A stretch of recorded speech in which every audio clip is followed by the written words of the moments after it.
Hello दोस्तों, स्वागत है आपका हमारे अपने चैनल दिलीप X2 पर। आज इस वीडियो में हम जानेंगे रामायण युद्ध में हनुमान जी का सहयोग। तो आइए जानते हैं। रामायण के सुंदर कांड में हनुमान जी के साहस और देवाधीन कर्म का वर्णन किया गया है। हनुमान जी की भेंट राम जी से उनके वनवास के समय तब हुई जब राम जी अपने भ्राता लक्ष्मण के साथ अपनी पत्नी सीता की खोज कर रहे थे। सीता माता को लंकापति रावण छल से हरण करके ले गया था। सीता जी को खोजते हुए दोनों भ्राता ऋषिमुख पर्वत के समीप पहुंच गए, जहां सुग्रीव अपने अनुयायियों के साथ अपने ज्येष्ठ भ्राता बाली से छिपकर रहते थे।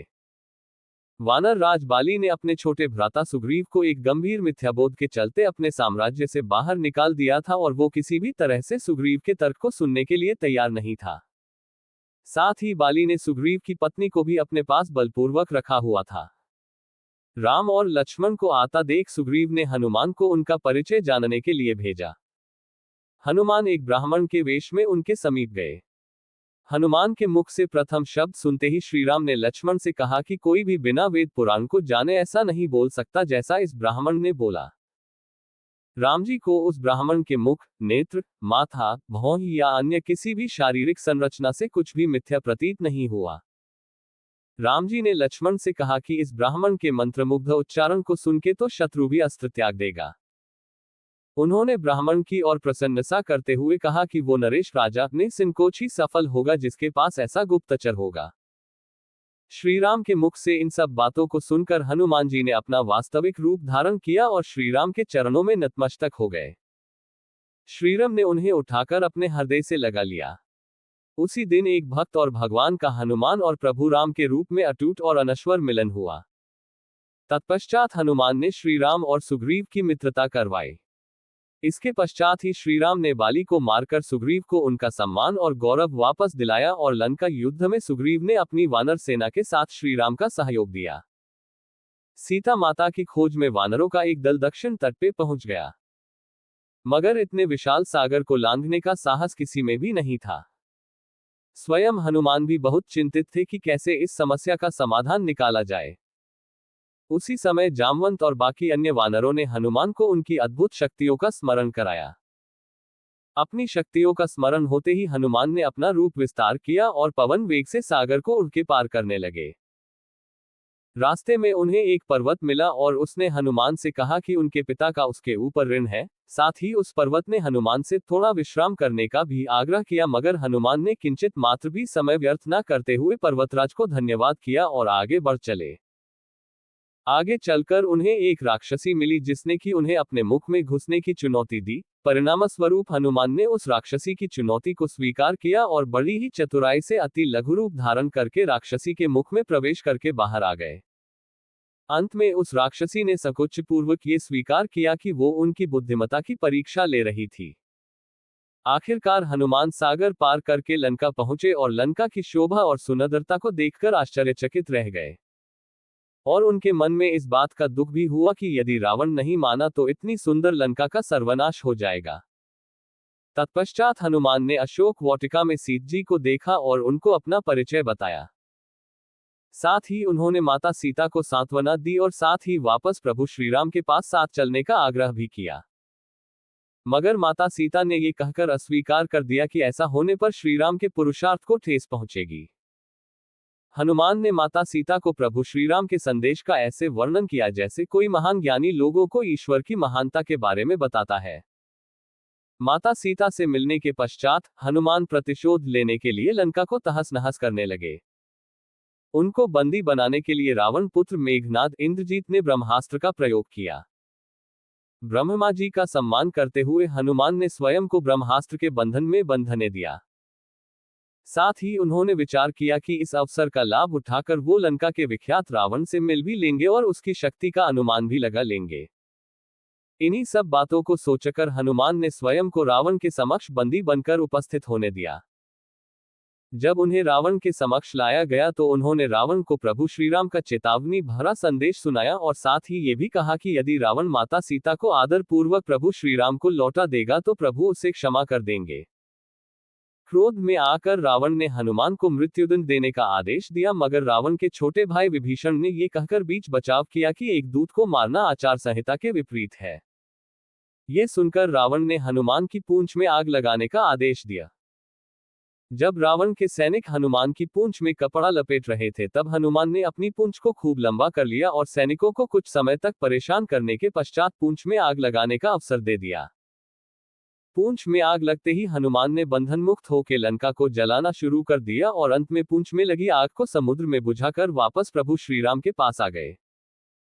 लंका युद्ध में जब लक्ष्मण मूर्छित हो गए थे तब हनुमान जी को ही द्रोणागिरी पर्वत पर से संजीवनी बूटी लाने भेजा गया, मगर वो बूटी को भली भांति पहचान नहीं पाए और पुनः अपने पराक्रम का परिचय देते हुए वो पूरा द्रोणागिरी पर्वत ही रणभूमि में उठा लाए और परिणाम स्वरूप लक्ष्मण के प्राण की रक्षा की। भावुक होकर श्रीराम ने हनुमान को हृदय से लगा लिया और बोले कि हनुमान, तुम मुझे भ्राता भरत की भांति ही प्रिय हो। हनुमान का पंचमुखी अवतार भी रामायण युद्ध की ही एक घटना है।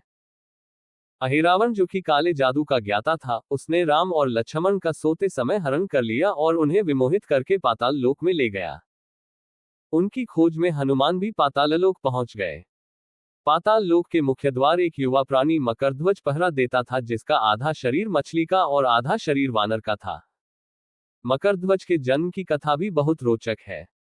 यद्यपि हनुमान ब्रह्मचारी थे मगर मकरध्वज उनका ही पुत्र था।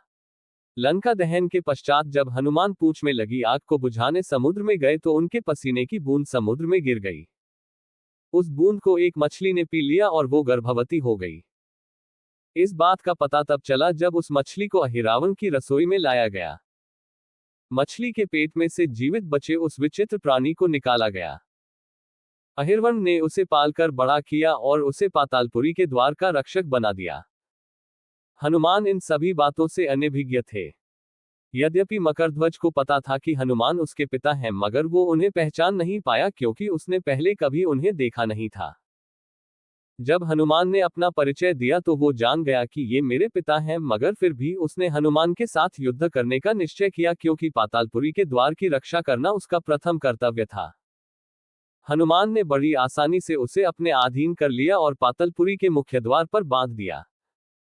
पातालपुरी में प्रवेश करने के पश्चात हनुमान ने पता लगा लिया कि अहिरावण का वध करने के लिए उन्हें 5 दीपकों को एक साथ बुझाना पड़ेगा।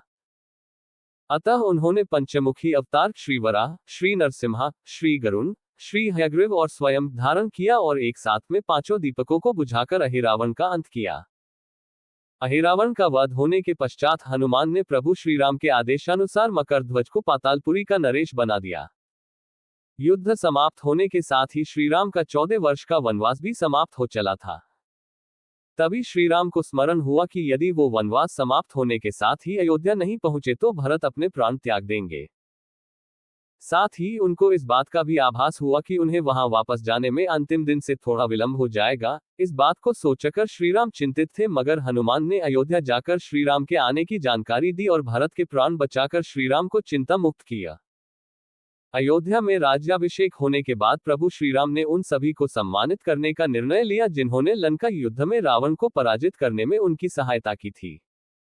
उनकी सभा में एक भव्य समारोह का आयोजन किया गया जिसमें पूरी वानर सेना को उपहार देकर सम्मानित किया गया। हनुमान को भी उपहार लेने के लिए बुलाया गया। हनुमान मंच पर गए मगर उन्हें उपहार की कोई जिज्ञासा नहीं थी। हनुमान को ऊपर आता देखकर भावना से अभिप्लुत श्रीराम ने उन्हें गले लगा लिया और कहा कि हनुमान ने अपनी निश्चल सेवा और पराक्रम से जो योगदान दिया है उसके बदले में ऐसा कोई उपहार नहीं है जो उनको दिया जा सके। मगर अनुराग स्वरूप माता सीता ने अपना एक मोतियों का हार उन्हें भेंट किया। उपहार लेने के उपरांत हनुमान माला के एक एक मोती को तोड़कर देखने लगे।